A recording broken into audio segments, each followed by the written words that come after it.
And I'm going to share my screen as well. I've been having a lot of tech glitches today. Zoom didn't want to let me sign in. My Qt didn't send the link, so just excuse my slight disorganization.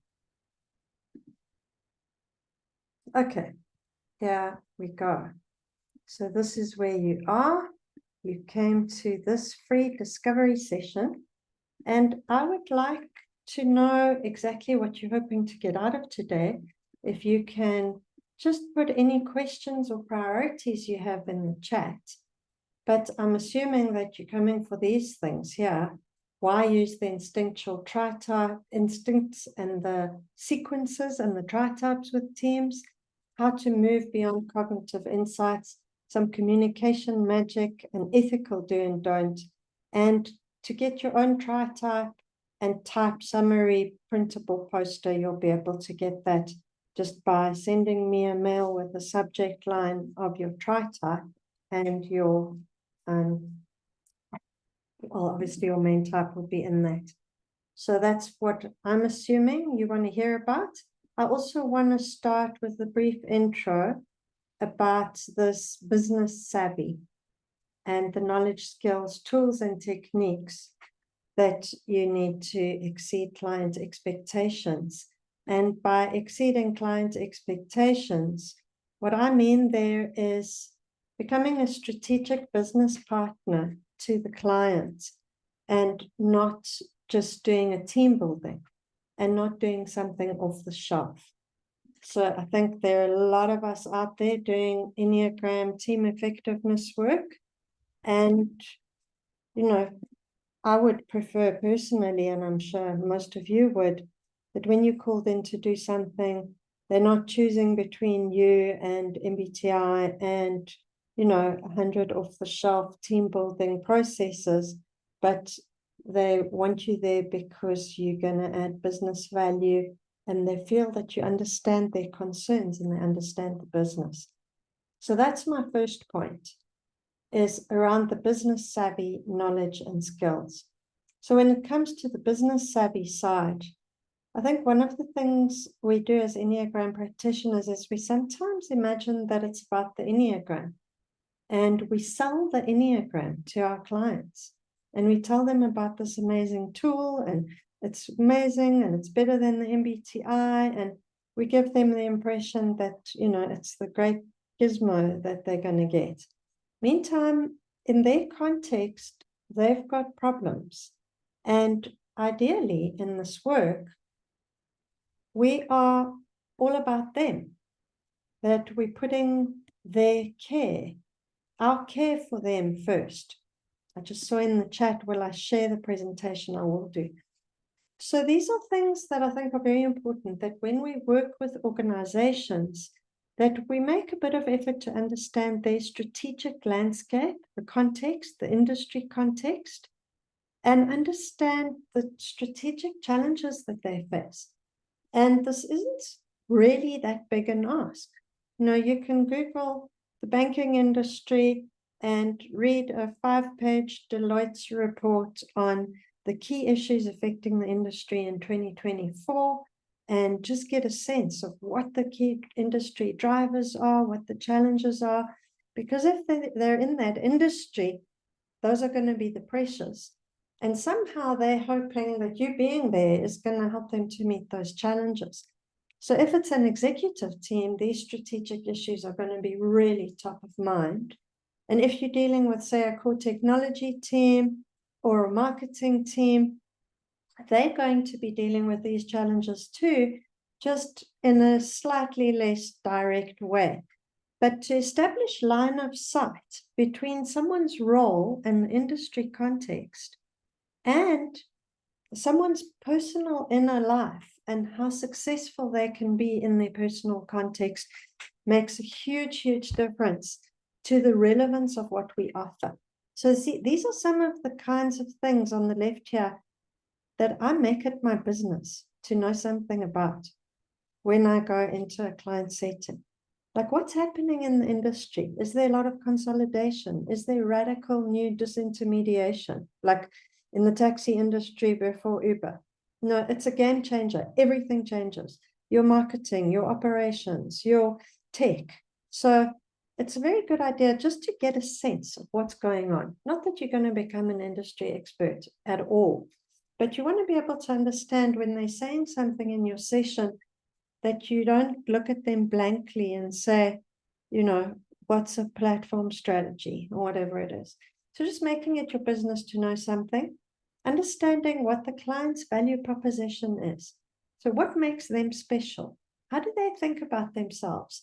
Do they think about themselves as, you know, really cutting edge and innovative, or do they think of themselves as a kind of family values organization?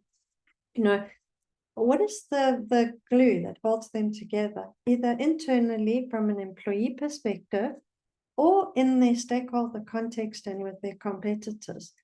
How do they stand out?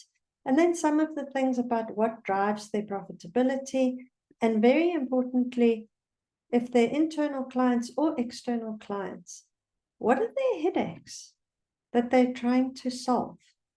What are the problems that they're having in meeting their stakeholder client needs? And just trying to get a sense of this. And then I think as people doing this kind of work, we often focus so much on the people challenges. And that comes as second nature to us. We understand the communication issues in the team. There might be skills gaps, leadership issues, continuity, or leadership pipeline, collaboration, culture. These are the things we think about anyway. So just a blind spot for many of us as people practitioners and people who love personality and change and culture. It's not that difficult to fill in some strategic gaps. And then in terms of the knowledge and skills and tools that you need to do team effectiveness work, I'd say the key knowledge from an Enneagram perspective, and this is where I'm coming from, is that you need to know the instincts, the TriType and the subtype patterns, and I often work with the harmonics as well. Then you need to know how to analyze the team and what those dynamics look like, and then have some basic processes and tools for doing the facilitation. In the skills section, I've got here the skill of session design, then trauma-informed, unshaming revelation of the client to themselves. Delos means revelation. It's the word in psychedelics. It's the revelation of the psyche to itself. So you're revealing the team to itself. You're revealing the individuals to themselves. How do you do that in an unshaming way that is trauma-informed and where you appreciate that every person has a really good reason for their strategy, for their reality strategy? That's what I call type from working with Tom Condon. And then you're going to need some good facilitation and process skills. The tools, how do you use reports or create your own reports that tell a story and are not just a big data dump? Often I work with people who come for supervision and they've got tons and tons of slides about the team, but it's not telling a story. So I've created my own report tool that tells a story in one page. I'll give you an example. And then some scripts, prompts, exercises, and practices that are pretty safe to fail, and techniques of how to facilitate. And then the most important, I would say, are these meta skills of when you're working with a team to be aware of what I call my type in the room. So starting to get a sense of how am I as a facilitator? How do I show up as a facilitator? How is my type showing up in the room? And what are some of the derailers that are going to make my facilitation either a bit lumpy or a bit skewed, or I'm going to have blind spots in how I facilitate or what I focus on? So here, I've given some little snippets for you to dwell on or worry about if you haven't thought about these things before. But the kinds of things that we do as facilitators, we are doing our type 24/7. And once you see it, you can't unsee it. And once you see the TriType in action, you can't unsee that either. So as a 7, say, staying present with the client, for me, is the issue. Not becoming dissociated in the session, staying with the client, not having a lack of self-awareness about, I'm so into the ideas. Where's everybody? Have I lost you? At this point, if I were doing a session, I would stop and say, are we on the same page? How are you finding this? Should we slow down? So, there are pitfalls that we fall into within our type that cause us to facilitate in a particular way. And that can be very alienating to some of the people in the room. So managing our blind spots as a facilitator is quite important. So now let's get on to more of the kind of meat of the session. Although I'm a vegetarian, it's a really bad metaphor. But let's look at instinctual sequences and TriTypes. So one of the things I find absolutely critical in working with teams is to work with the instinctual sequence of the team itself and of the individuals too, and letting them see themselves, their instinctual sequence, and their team instinctual sequence. So I'm going to give you an example here of the social instinct. And here I'm using some of Mario's content supplemented with Russ and some of my own content. But what we often find is a massive disconnect in the instincts. So what I've found is sometimes you'll have a leadership team where the leader is, say, social dominant and the team is social blind, or vice versa. Or you've got a senior management layer where the top team is, say, sexual dominant and the people reporting to them are sexual blind. And it causes major, major disconnects between people in teams. So if you look at this example here, this is the social instinct, dominant and blind. And I'm going to show you a team. So this is a slide that I like to make of a team. This is the top team, the management team, and the team leads reporting to them. So it's actually 2 layers. So what we've got here, and I'm going to ask you not to get too worried about the colors and the stacked bars. But here we've got a self-pres 317 top team with social blind and reporting to them a social dominant 261 with sexual blind. So now let's look at what it means to have social dominant and social blind. How does that look? These are completely opposite things, social dominant and social blind. For social dominant, the social sphere is the number 1 priority.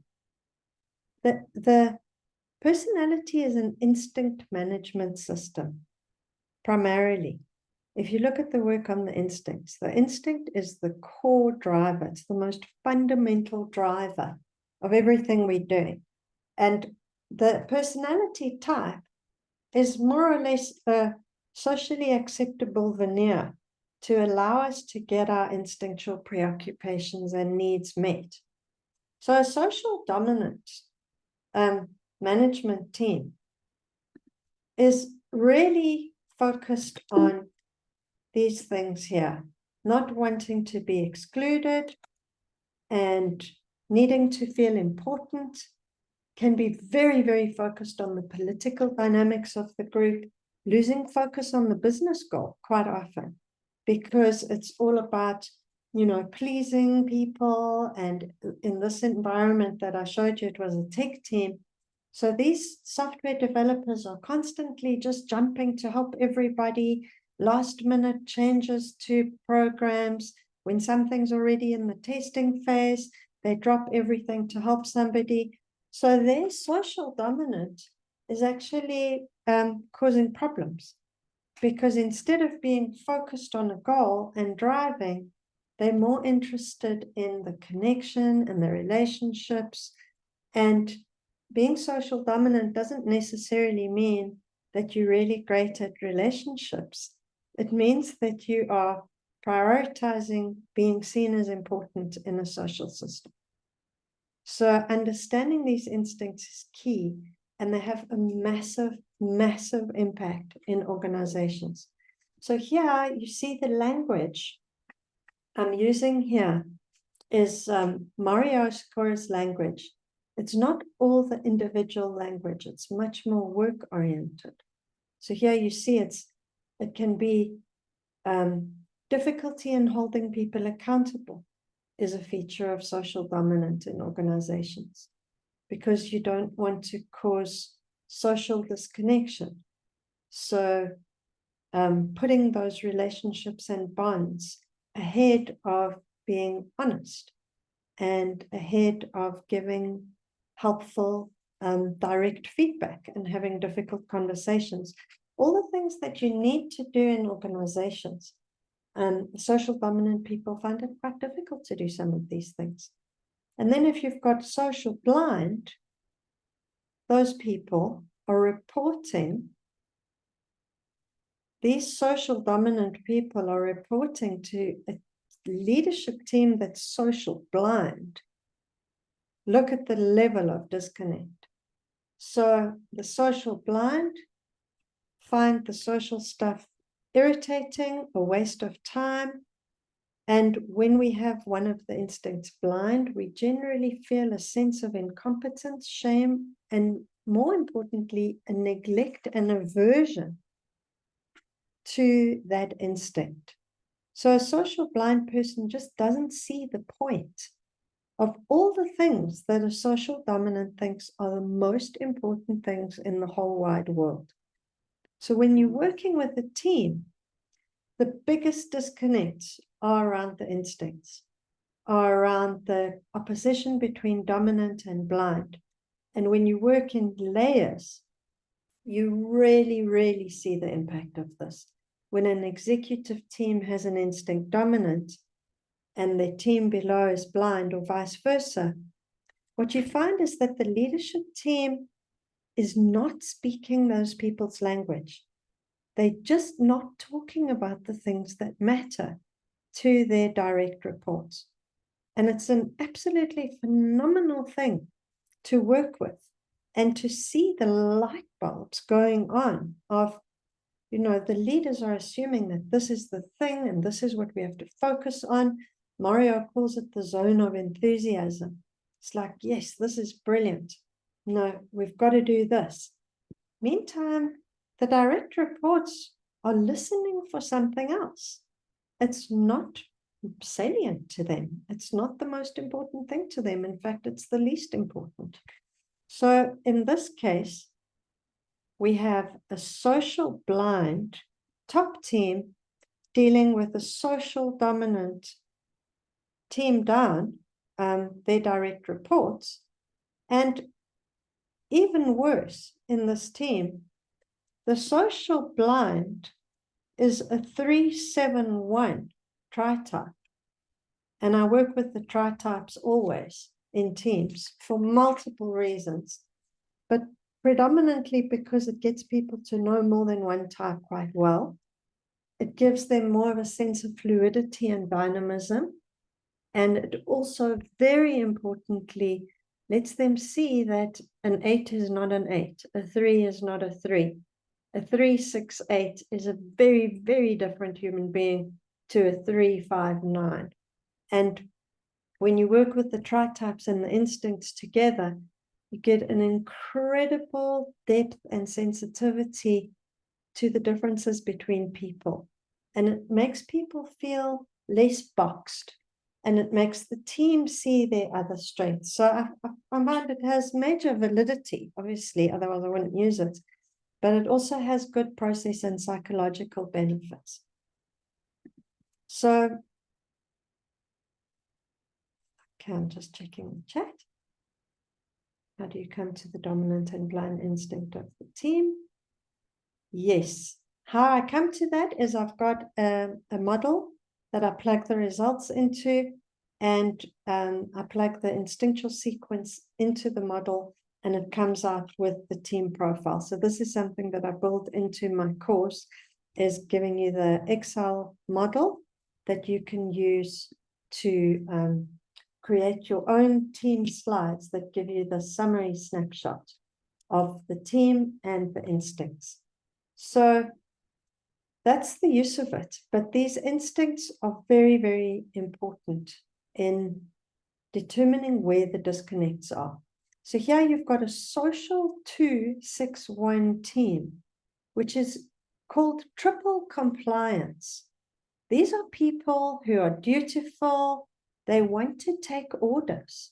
They want to be good. They want to be dutiful. They want to set an example. They want to be helpful. They really want to be the power behind the throne, as you know, social 2 dominant. They're very concerned with the well-being of the system, and they're very, very conscious of whether or not they're liked in the system. So the shadow side of social 2 is a lot of gossip, and as I said, an inability to give direct feedback. So there's a lot of behind the scenes feedback. And 2-6-1 being triple compliance, they don't like giving feedback generally.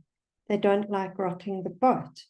They're SX blind, which means that SX instinct of challenging and disruption is something they don't like.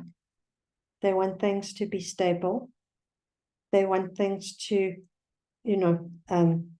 be, they risk averse with the 6.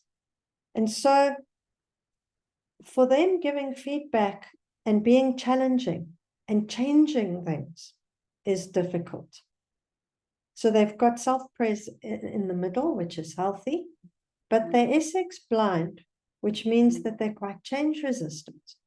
Then you've got this team they're reporting to, self-praise 3-1-7 with social blind, blunt, efficient,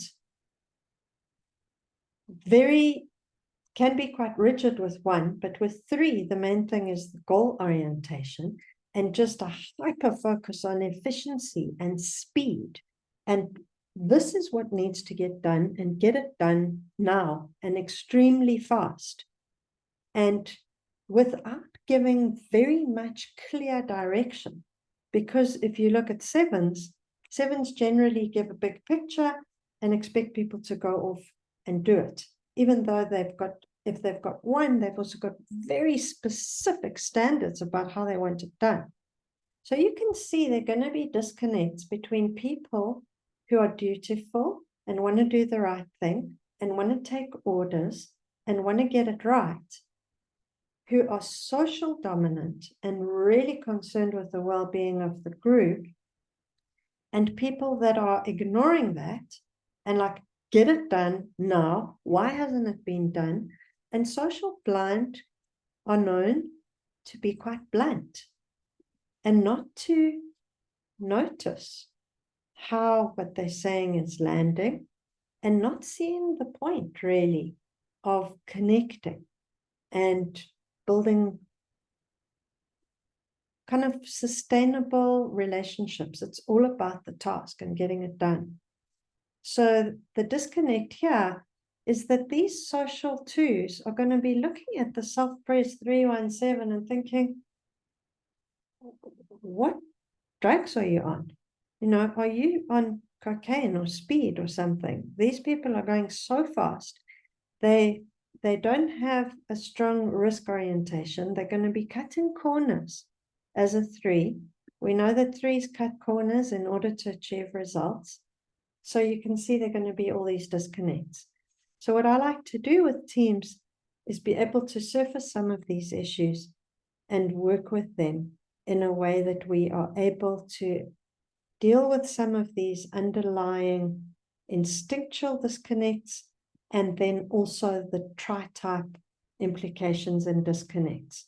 So here you'll see the relationship style of 3 versus 2, the thinking style of 7 versus 6, and they share the one action style, the top team and their direct reports. So in this team, you could probably start with that and say, okay, let's look at what we've really got in common here. We've got a commitment to these impeccable standards, to, perfection, integrity. We want it to be just right.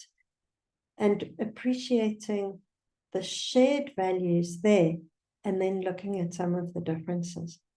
So this is why I like to work with both TriType and instincts. It gives a lot more dynamism and a lot more solid, workable, practical information that exposes multiple issues in the team, and working with it in a way that you need very few slides.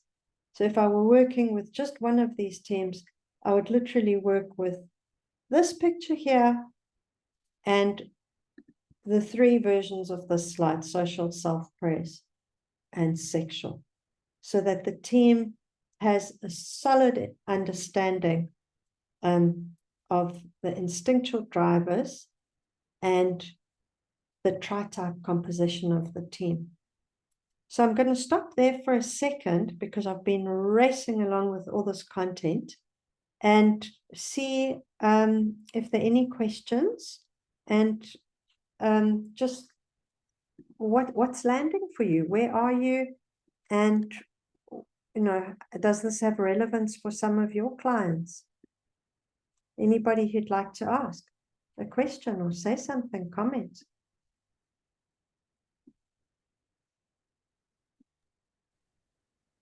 Ingrid, did you see? I really like this, and I particularly like the way that you present the one slider, because I think often when we do team development work, we can have too much content, and being cognizant of the fact that for the team you're facilitating, this is all new, so it can come just too much for them. So I like the few slides and the summary thereof.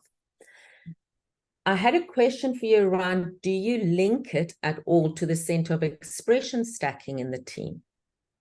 I don't use that really. I honestly don't. I don't use that in the individual reports, and I don't use it in the team report. I work with all 3 centers, and I make it very, very clear that the Enneagram is an embodied system, and the 3 centers of intelligence are in here.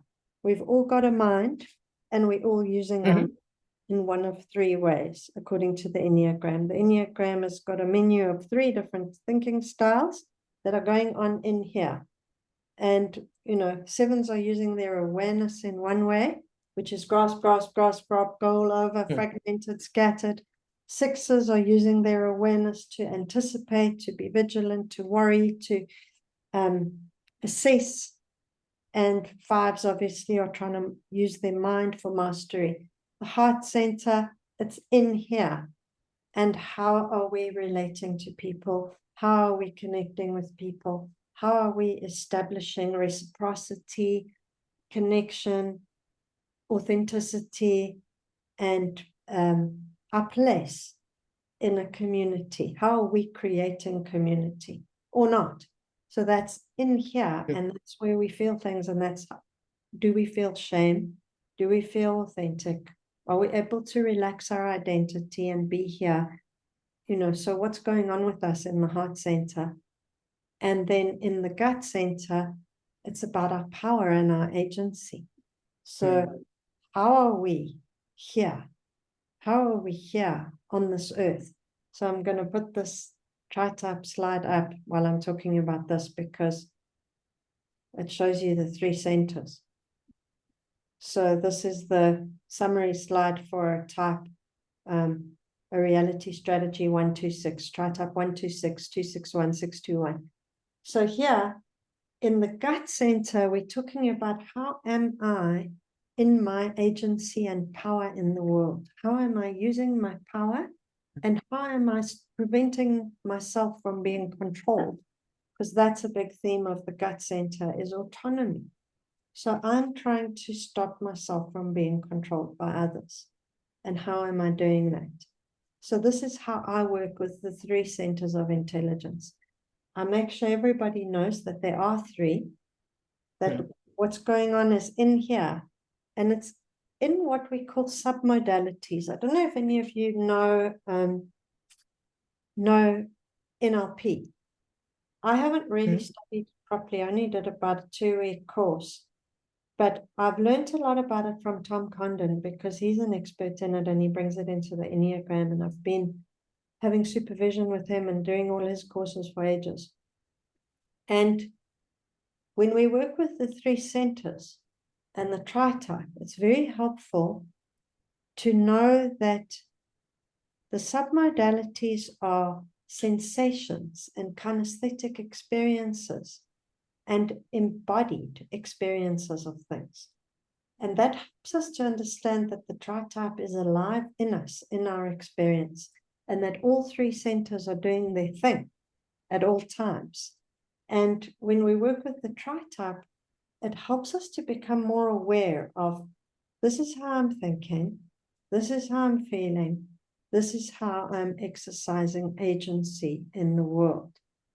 And I find that people relate to this very, very easily. So when I do a debrief, I debrief the TriType.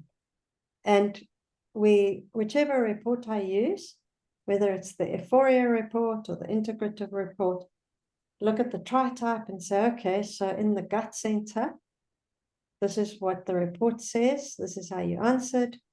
In the heart center, does this ring true? And whichever one their main type is, a bit of an emphasis on that.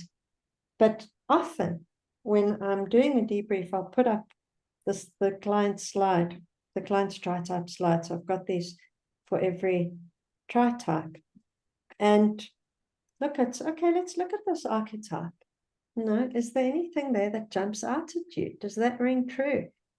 And I find it really helpful to use these types of slides with teams because it gives the client space. You're not saying to them, you are a 1. Yeah. You're saying there are these types and we've all got all the types. There are all these connecting lines. And, as you know, we're trying to get the best of each type. We're trying to, bring all of these different perspectives together. But these are the ones that came out based on how you answered the questionnaire. I don't say test either. And yeah, so what's your sense of that? It's a very long answer to a question about 3 centers. I think that the way I normally approach team development work is that I would have an individual or a few individual meetings before we'd go into a team session, because for a team to go into it cold or blind, it's dysfunctional, in my opinion, and unfair to a team. And so I think the way you've approached it is helpful if that foundation is there already. Yes, definitely. Yes, that for me goes without saying, which is probably why I didn't say it, but it's very important. Yeah. Is I have 90-minute one-on-ones with each person at least before the session. And in those, I'll ask them questions about their context, about, what the team does. I build a lot of rapport just asking them about their role and how long do they enjoy it? What's the best part? What are their challenges? And get a sense of how safe they feel. The debrief looks very different depending on, the kind of type person that I'm working with and the rapport that I'm building. But I will ask them things about the team and about the team culture. If they're new, I'll ask them things like, oh, so you've only been there 3 months. What have been your biggest culture shocks?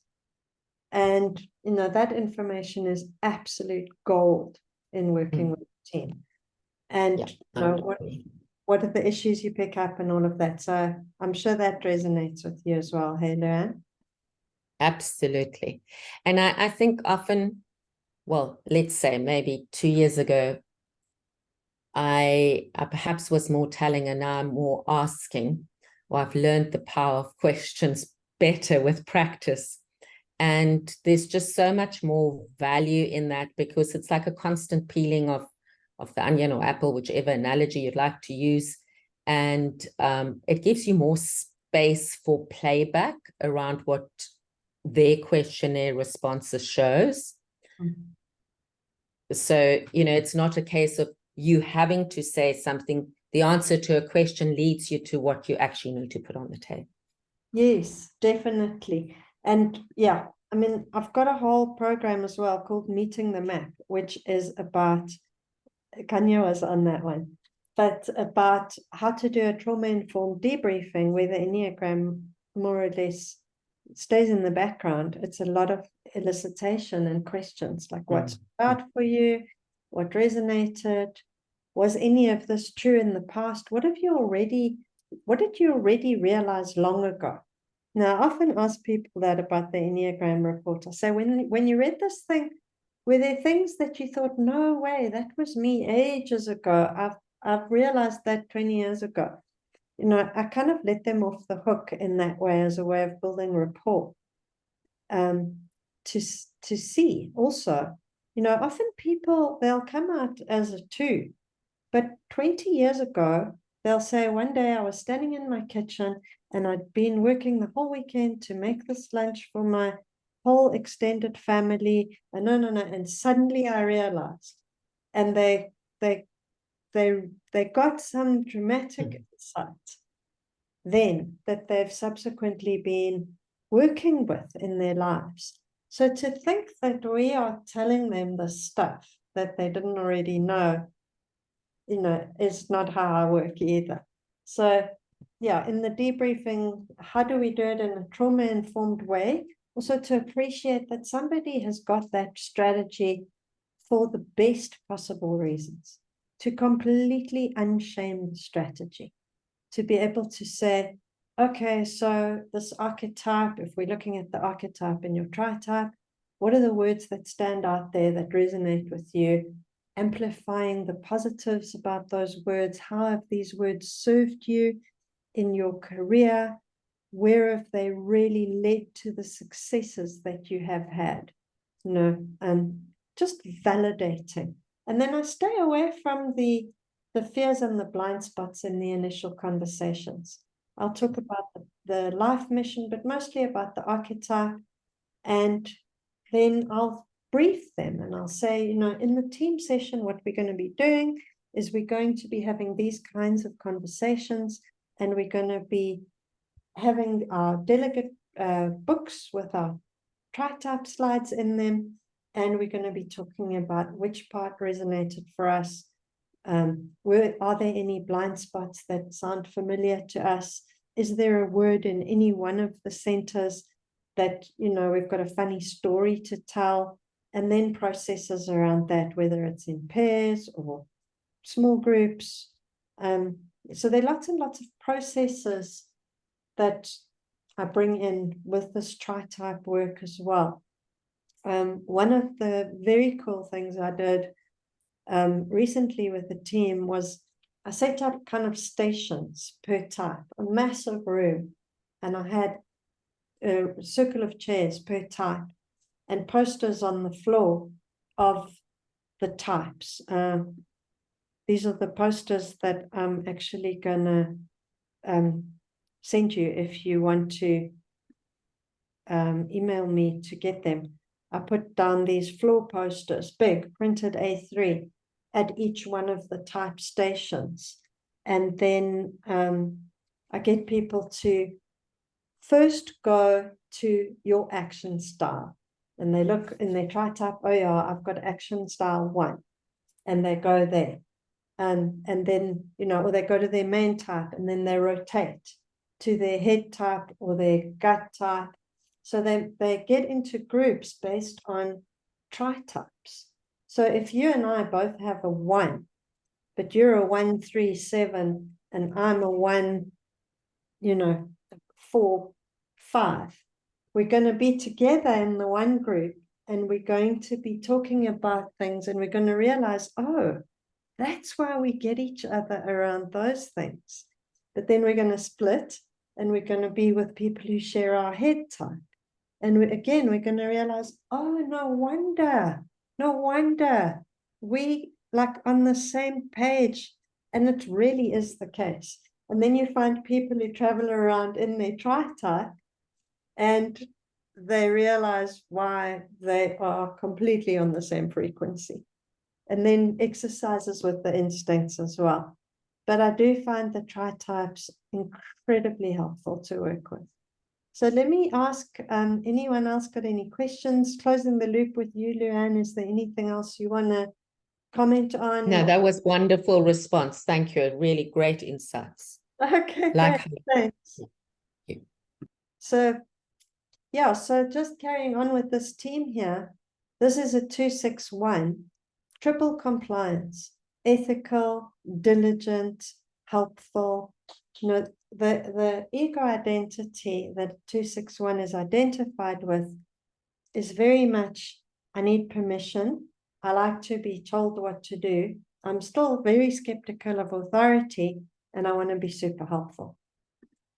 Then you've got the 137, also diligent, but there's that incredible ambition and innovative, and the pace is the big thing, and the risk orientation, and let's just go, let's just do it, let's just try, and we'll see. And getting very, very irritated and frustrated with the 261s because they are risk averse and much less strategic, because they're more oriented towards people and helping than towards that goal. So you find this disconnect between 371s and 261s around pace, around innovation, around the intensity of delivery, because sixes take their good time about things, don't, you know, they're dutiful and they're loyal and they work themselves to the bone, especially with that line to 3.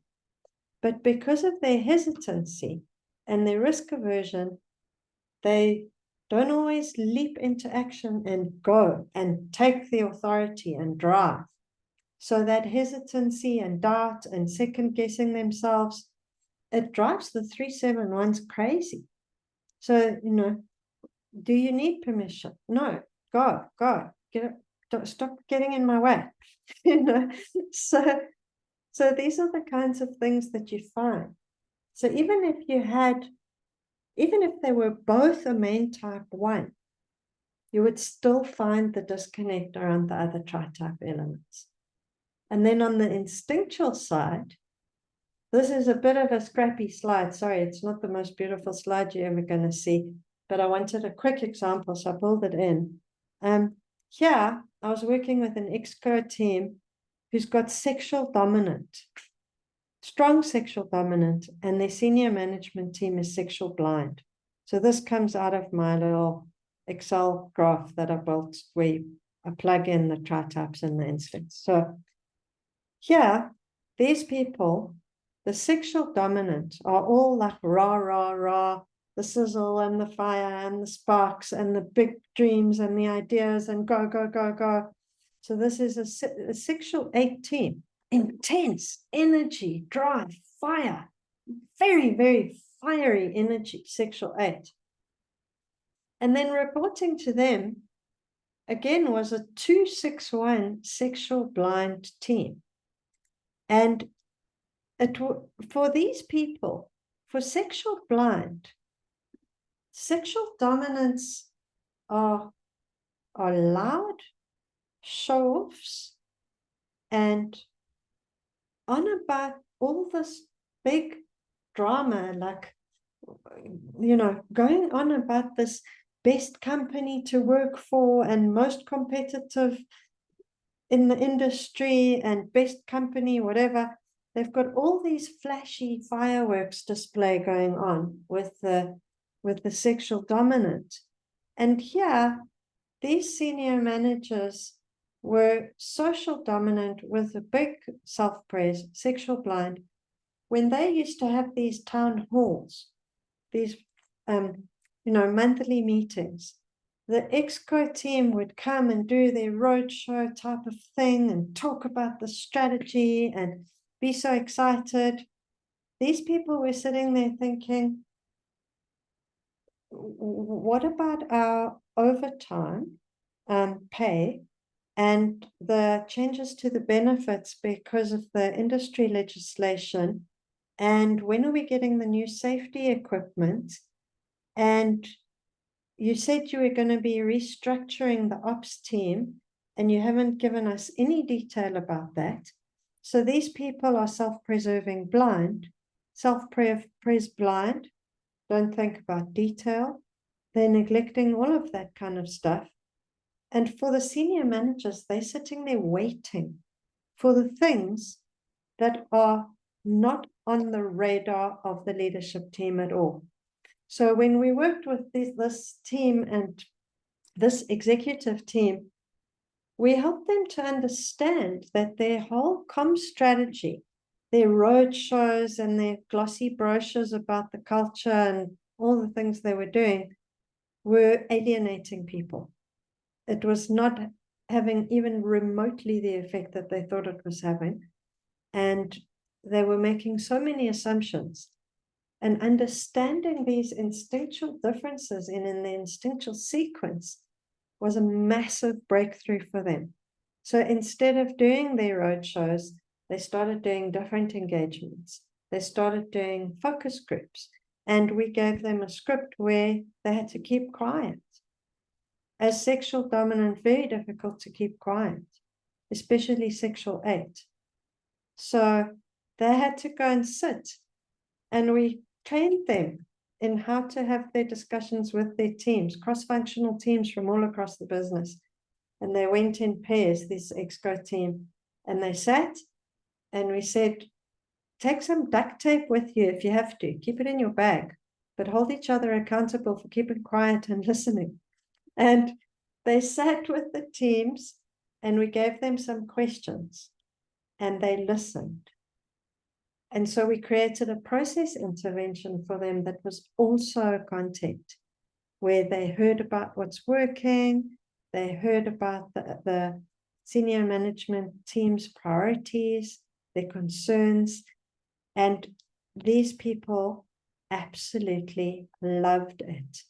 They felt so special, they felt acknowledged, they felt seen, they felt validated and heard for the very first time. And some of them had been working there for 20 years, and no one had ever sat with them and asked them questions in this way. So it was a very, very powerful intervention that we got them to do on the basis of this understanding. And then we had a follow-up exco session where we got them to come and talk about what they discovered. And not only that, how difficult was it for them to sit still and listen? And we had some very, very powerful insights coming out of that, that intervention. And it was all based on understanding the difference between the instinctual sequence in their team and the junior team. We didn't even have to have the senior management data. You'll know if you're working with a team that looks like this, a sexual 8 with such radical sexual dominant, that they're going to be coming across as very, very intense and dominating. And it's going to be very difficult for them to listen. It's just one of the blind spots of the time. So that's that. Let me show you the thing for the self-praise blind and self-praise dominant. I love this stuff. It's so mind-blowing.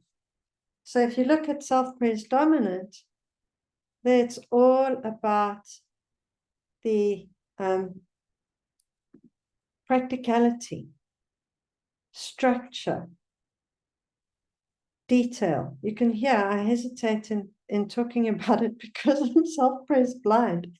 The stuff is a mystery to me, you know. Blind is blind. This is one of the things that the Enneagram teaches us that is absolutely genius. Blind is blind. Literally, our blind instinct is the thing that is most neglected. It's something that it just is not on our radar. And in my program, I go into more depth about the different zones within the instincts. I don't know if you know those. Many of you have come across those because of Russ Hudson's work around the zones. But when we bring those in, we see that there are 3 zones in each instinct, and in our blind instinct, we blind in 2 of them. And these are massive career derailers for people. Social blind people, it's very sad because I find like there was a self-praise 261 who I worked with, self-praise sexual, social blind 261 in one of the executive teams I worked with. And he was one of the most well-known industry experts in his particular area, which was procurement optimization in a very complex industry. He was brilliant. He had like a PhD in engineering and what. He was top. And he'd headed up massive operations all over the place.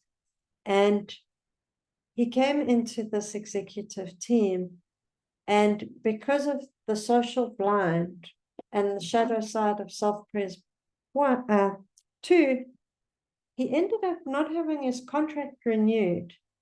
And he really wanted to work there, and he loved it there, and he had the job that he loved most in his whole life.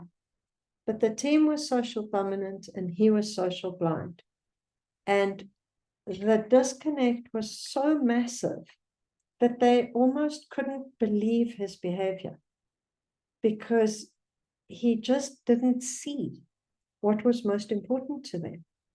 And they couldn't grasp his logic around what matters. So that's on the social side. On the self-praise side, being self-praise blind, you might have the best ideas, you might be a really nice person, you might be really good at building community or whatever it is that you do, if you're social dominant or sexual dominant. But if you neglect these things, and these things are important to people, if you don't pay them on time, or you don't have a concern for structure and systems and keeping things like running a tight ship is sometimes the nice metaphor for self-praise. If somebody's self-praise dominant, they like that stuff. They want things to be organized.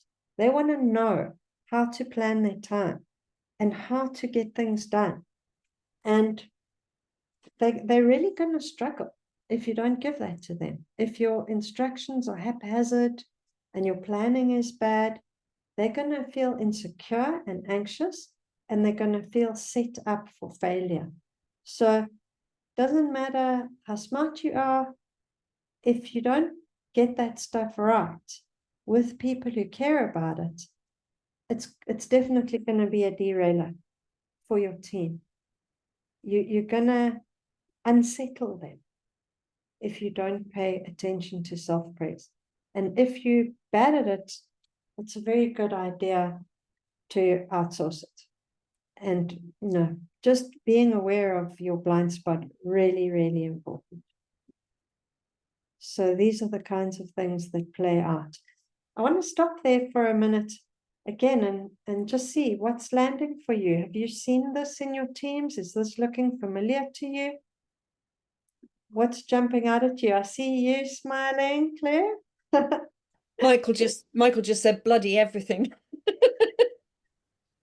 Bloody everything. That's how I feel. I feel like that. It's like, oh no, God, I don't even want to see this slide.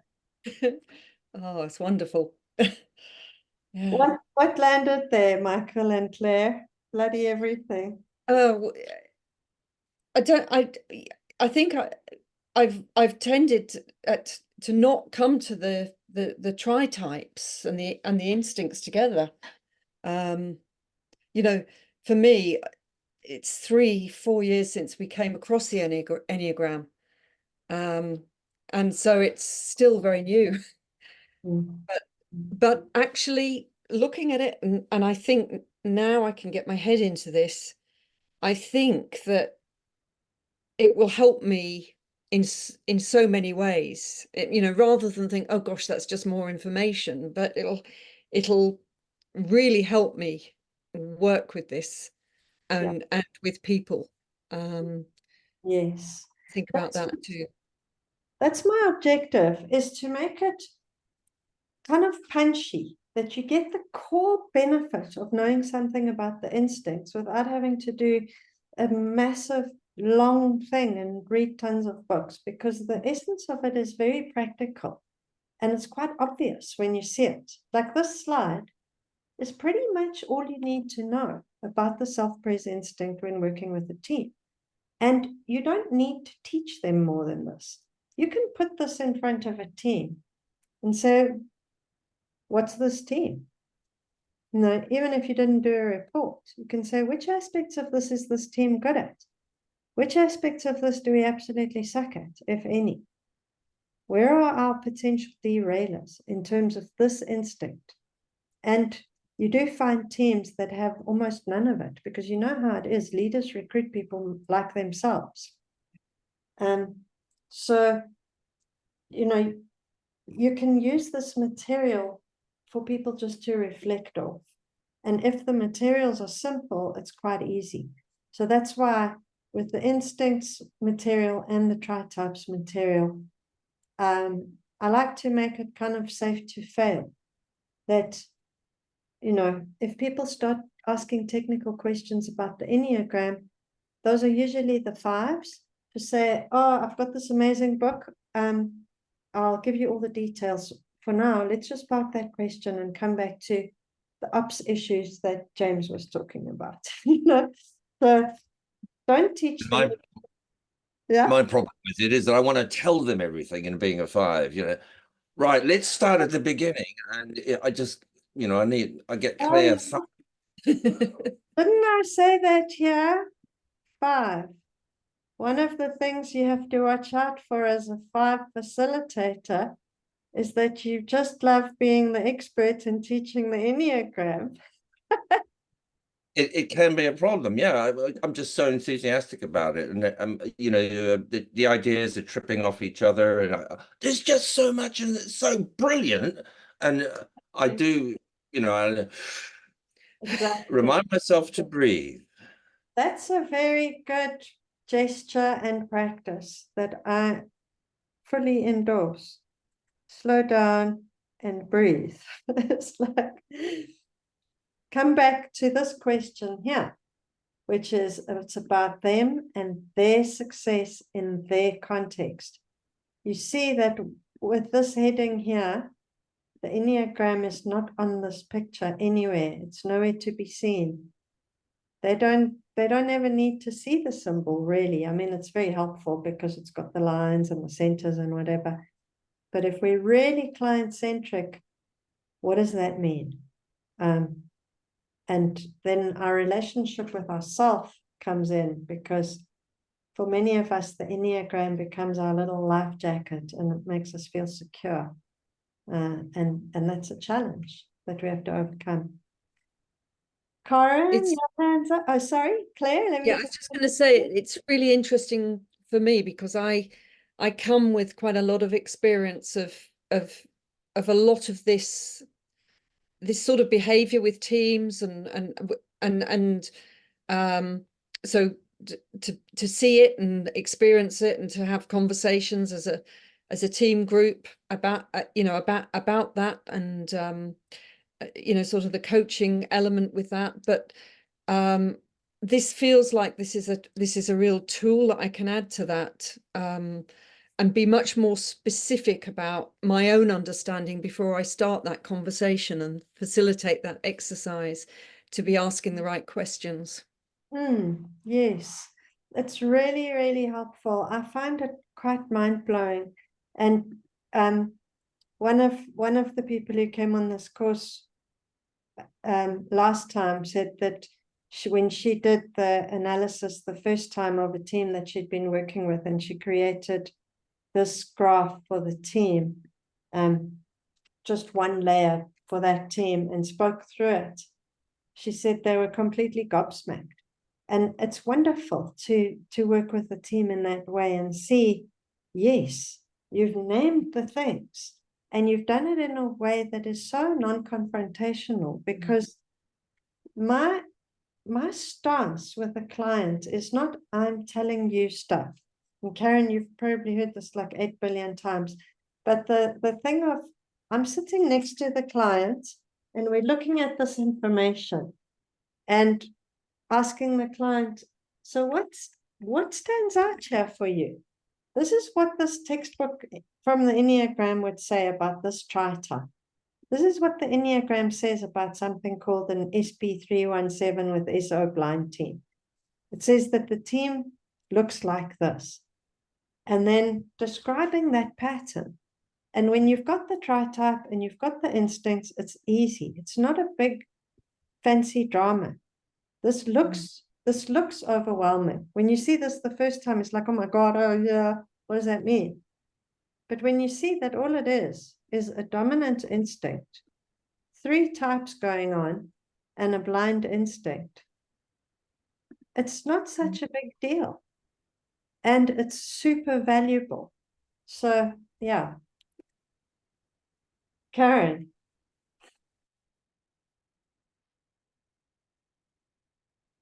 Hi, Ingrid. No, it's fine. Hi. So you actually answered well, a nuance when you said there was only one level. So there's not often that you have the luxury of like the team lead and then the team leads that are non-manco and having these different layers. Yeah. So it was just to get your perspective on if you don't have the luxury of that and you've just got one team or the exco layer. Yeah. Yeah, just Sure. some comments on that. And my second question is, if you go to the bar graph, and I know that you've aggregated or collated the team members in that bar graph there, I'm assuming. Yeah. And you've had your 90 minutes with individuals, and now they're seeing this team aggregate. Just some comment on because I have had the experience of people saying, well, that's the team that has that dominant 8, but that's not me. Yeah. So you almost kind of, well, I'm sitting with I'm the one feeding the 3 and the 7. I'm not in that 8 category. And so just your comment on those 2 things and how you deal with it. Okay, sure. So I'm just blocking out this stuff about this, the other team, just so we can stay focused on what if we've only got one team. So that is absolutely fine. I mean, I agree with you. We don't often have that luxury, and that's wonderful as a coach or a facilitator when we get the opportunity to work with teams a level down and to start doing some of this analysis.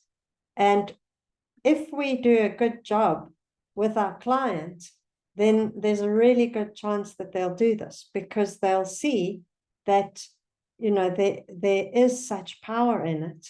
And when they see their blind spots and they realize the impact that those could be having a level down, then they're like, oh man, we've got to know about our direct reports. And when you start understanding their headaches with their direct reports, like that's what happened with this team.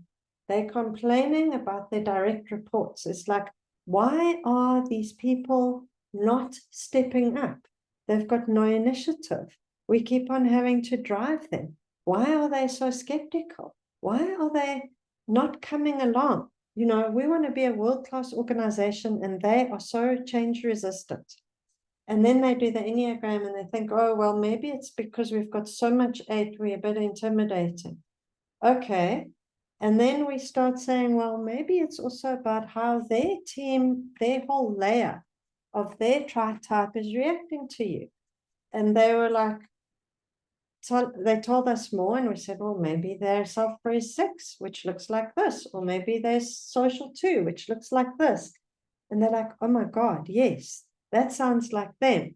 So once you start joining the dots and you start being able to help them understand that a sexual 8 team is going to have a very different impact on a sexual 7 or a sexual 6 or a self-praise 3, you know, the chemistry is different. And then there's much more likelihood that they want to work with a layer down. So this organization, that did happen. They were like, oh, this is so amazing. We love this so much. We want to do this with the senior managers. And it became like a 3-year journey so far with this organization, the top team and their senior managers. So that's, you know, it's such cool work to do that as a consultant. And then when the individuals are in the team, they've had their debrief and they know, geez, I'm that 9 there and I'm a 945, and no wonder these people are driving me up the pole. And I put the team picture up as well with the names and the types around the symbol. I should actually have put in a slide like that. I put in the symbol like this in the middle, and then I put each person's name with their TriType and their instinctual sequence, so that they can compare. Oh, yes. Oh, wow, yes. You and I are both SX, and we both have a 2 in our TriType. No wonder we get on so well. No wonder. So people are quickly able to cross-reference, and then I point those things out in the session, and I try and make light of it and make fun of it, because it's also unshaming to be able to say,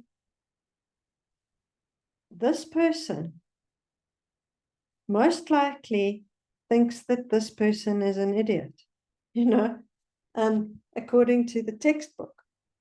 I'm not saying that's true in this team, but, you know, let me oh, yes, I do. I have actually started sessions in that way to just validate and normalize the fact that we don't need to like each other at work. That this work is not about liking each other. It's not, you know, you find these people that are so cynical and skeptical anyway. I don't find it so much anymore, but like 5 years ago, people were still saying it like kumbaya and touchy-feely. They use these words that are very dismissive of people work. I don't find people doing it so much anymore, but I do like to always just issue the caveat. We don't need to like each other. That's not why we're doing this. We're doing this to understand each other and work together. We've got things to do here, and our blind spots are going to be derailing us. And I want to be looking across the table and seeing that someone who drives me insane and irritates me today is someone I'm going to go to tomorrow and say, can you help me with this plan? Because my sense of time as an SX794 is so foggy compared to a 135 or a 351. 351s know about time and planning. I need somebody like that in my life. And that person might have been irritating me because they don't just jump on board with my big, stupid ideas. But that's what this is about. So positioning it and using it in that way. So does that answer your question, Karen, in terms of me being an outlier in a team? Anything you want to add in your experience of having people in the team who just aren't the team TriType? I love the fact of just the normalizing, absolutely. So I might not look like that, but that is my context. And I can maybe understand the context of my experience in this team differently, because I see myself as the outlier in the light of the team. So I can see how this can be so useful. Yeah, even in a I suppose an intact team dynamic setting, and not that bigger cascade. Yeah. Yes, definitely. Yeah. And recently I worked with a team in a compliance environment, and it was a 136 environment. The whole organization is 136, and it was a 136 team. and they hired somebody to come in and implement a whole cloud strategy. And she's an 837, Essex 837 in a self-praise 136 culture and team. And she's social blind on top of it. And the level of shell shock, it was as if culture shock, was as if she like immigrated to Mars. And you know, she was on the verge of leaving because she's like, I can't work with these people. These people are total idiots. As eights, you know, are quite prone to feeling. And working to build that mutual appreciation, to build more of the distress tolerance around the friction. So yeah, that's how the stuff ends up really adding value. And then one of the things, I just want to quickly finish some of these points in time for us to end, moving beyond cognitive insights into actual change.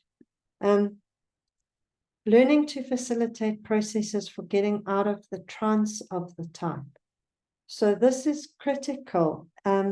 Doing embodied practices, embodied processes, doing this 3-centered awareness of our real-time triggering and building resources versus fueling the inner critic in our work with clients.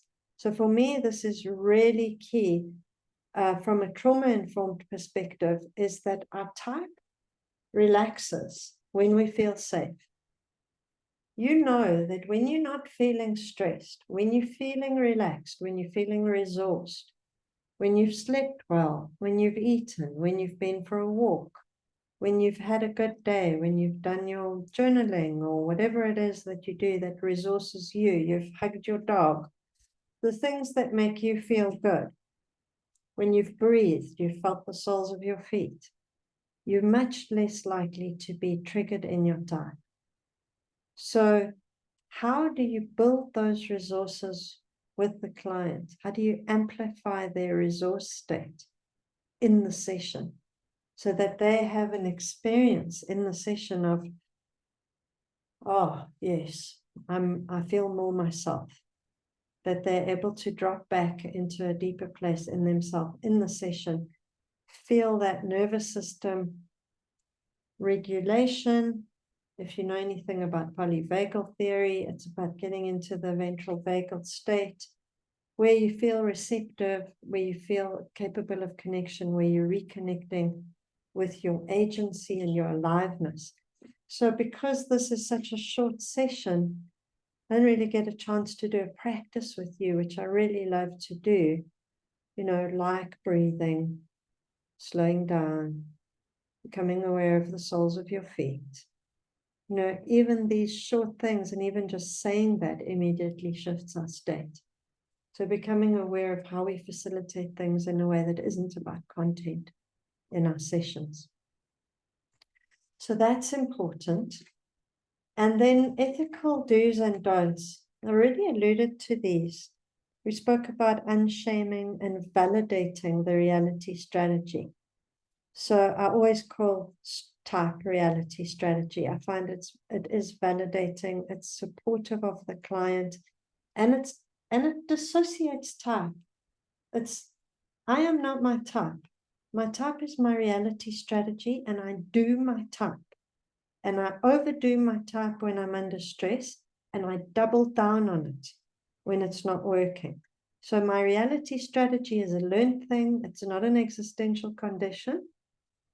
So all the way, trauma-informed means unshaming the reality strategy. We learned that strategy when we were very little, and we have very, very good reasons for having it. And it's gotten us far. If you think about it, you know, someone who's a senior manager in an organization, that reality strategy has been extremely successful in taking them from infancy to managing complex processes and budgets and people and stress and deadlines. So constantly just bearing in mind this person's reality strategy has an inner logic.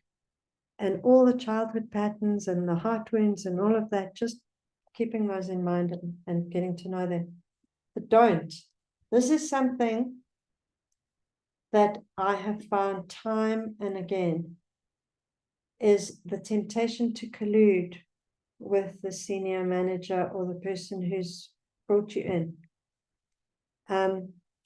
And for their compulsions of their subtype to drive the process and to hijack my center, my integrity, my presence, and for me to go into the trance of my client's subtype and TriType. It happened to me last year in June, and it took me a long time to recover.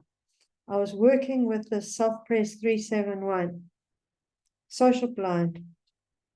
This guy was like absolutely manic in his way of being. He might have been a Self-Pres 713, doesn't matter. But anyway, that TriType on steroids. He was so high energy and so intense. He kept on wanting to have half-hour meetings, and he kept taking over the design of the process with his one. He'd be like, let's rather do this. No. Can I just do this? Halfway through the day, he says, I just want to do something after lunch. And his hyperness kind of, I got hooked into it with my 7. And I got very unsettled. And he also, with the 3, he wanted to use the Enneagram to find who to fire. And it was very, very tricky. And I got entranced in his type. And I didn't realize until about 2 weeks in that I didn't feel myself at all. But something was jangling, something was wrong. I was off center. And I knew that I didn't want to give him the data for him to be digging around in people's TriTypes. And I refused to kind of give him the advice that he wanted about who to fire. But still, there's a temptation to collude. And that's something that we need to be careful of. So that's coming to an end. We're just in time. What I wanted to say is, if you email me your TriType as the subject line, I will get you this, a PDF of this combo, which is a double-sided poster that you can print. I like to print and laminate them. And you can see here, there's a collage of the type, and then there's some information about the type and the 3 different subtypes at their best, at their worst, and the overall ego identification that comes from Naranjo, Kondo, and Russ Hudson. And then with your TriType, I'll send you your TriType snapshot. If you don't have that, people that have been on my courses will have this deck of slides. So, but if you don't, then just mail me your TriType. And if you want more information as well about the upcoming course, it's starting on the 22nd of April. It's 5 modules over 6 weeks. So one of the Mondays, there's not a live module. There's a practice opportunity for you to mess around with the model and make your own slides. And you could do this slide for a family if you wanted to. But I know there was a question about that. But yeah, you're welcome to message me. And if you're interested in doing that course, these are the details. Starts on the 22nd, and it is at 6 to 9 p.m. on Monday, South Africa time. So that is what this is all about. Processes, tools, and analytical perspectives on how to work with the team and in a strategic way, that we gear the session around their core problems. We make it relevant to them with awareness of our type in the room, and you get some practical tools and slides and client-ready materials and stuff to do some really good teamwork with your clients. So I just want to put that there. So you've definitely got my email address. I'll send these slides out. But maybe you just want to, you can just send it to me now if you want, if you've got your email open. But yeah, just wrapping up there. I'll stay for a little bit for any questions. But since we're at time, if you want to go, I'd love any feedback in the chat. Michael and Claire 50649. Okay, thank you. Well, it's lovely to have you here. So I'm going to switch off the recording and we can have a chat if anyone wants to stay with any questions.